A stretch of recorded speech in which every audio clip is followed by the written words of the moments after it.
Opisyal nang ibinenta ng Blackwater ang kanilang prangkisa sa halagang 150 million at ito na ang tamang pagkakataon para mag-takeover mode ng Strong Group Athletics na siya namang kinatatakutan daw ng PBA. Bakit kaya?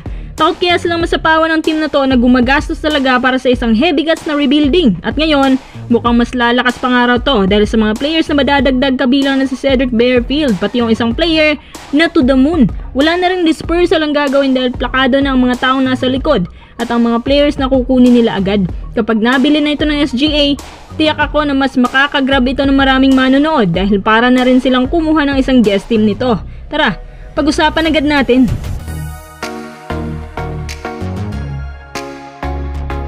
Kagabi ayon kay Snow Badwa, may pinapahiwatig siya na it's official, Blackwater ay nasa finish line na. Lubag nanghihinayang ang Blackwater coaching staff dahil mataas pa naman daw ang pangarap nila para sa Blackwater kahit bugbog sila sa talo. Kakasimula pa lang ng conference, nagiging punching bag na agad sila. Bagamat masakit para kay Coach Jeff kasi ilang beses na siyang nalilipat ng teams pero walang may nagbunga.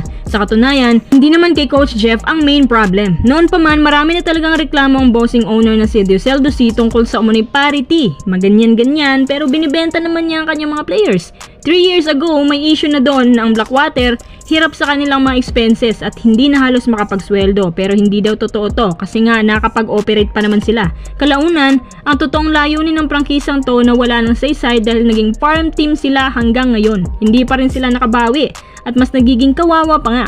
Heto na, Strong Group Athletics ipapasok na sa PBA. Para lang sabihin ko sa inyo, ang SGA may 79% chance lamang na makapasok sa kanila. Hindi lang naman SGA ang nagka-interes sa pagbili. Meron pang SM, may Pure Gold, may Sardinas, pero lahat-lahat ng kumpanya, naniniwala naman ako na yung Delta Pineda Group ang may mas malaking potensyal sa pagbili nito dahil sa lalaki ng kanilang mga businesses sa iba't ibang bansa. Masusubukan ng SGA sa PBA kung gaano ba talaga katindi itong isang pang-international team na minsan ang kinumpara sa Gilas. Bali wala nang paek-ek. May kukunin lang sila na Blackwater players tapos i-finalize agad ng roster pati ang mga bumubuo ng coaching staff.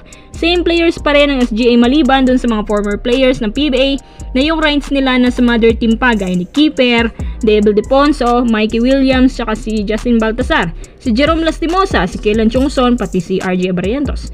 Pero may iba din sa kanila dyan na balak i-push ng SGA kung mabibigyan ng pagkakataon na kausapin ng management. Kesyo, butas ng karayo mga abutin bago ito magawa, gaya ni Mikey Williams. Si Kiefer mukhang ayos pa, pero si Mikey 40% lang ang chance dyan. Maliban kung ibigay din ng Blackwater si Barefield sa TNT. Plano ng susunod sa Blackwater, bubuo sila ng system na iikot daw kay Barefield at Christian David.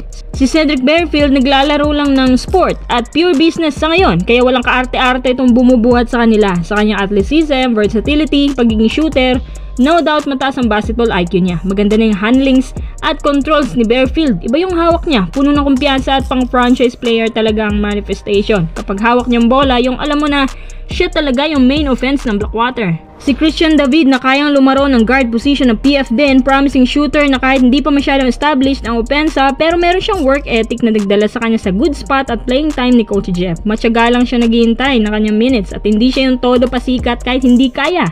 Kailangan niyang mas matuto pa ng hard defense. Pero kapag si David mapapasama sa SGA main roster, fit yan at may maayos na shooting. Bukod sa kanilang dalawa, may ibang players pa naman na mula sa Blackwater mananatili lang dyan. Marami nga sila eh. Pero dahil sa mga additional players ng SGA, baka maapektuhan yung minuto ng iba. Sana talaga magmadali na SGA para mabawasan ng farm team sa PBA.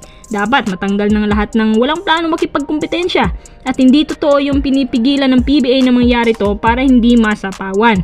Guest teams ay isa sa pinakamabisang paraan ng pagdami ng manonood ng SGA para katumbas na rin yan ng guest team dahil international team sila gaya ng Gilas so talagang exciting yan. Kung hindi man SGA makabili, basta ang point of view dito, mag-goodbye ng Blackwater sa lalong madaling panahon.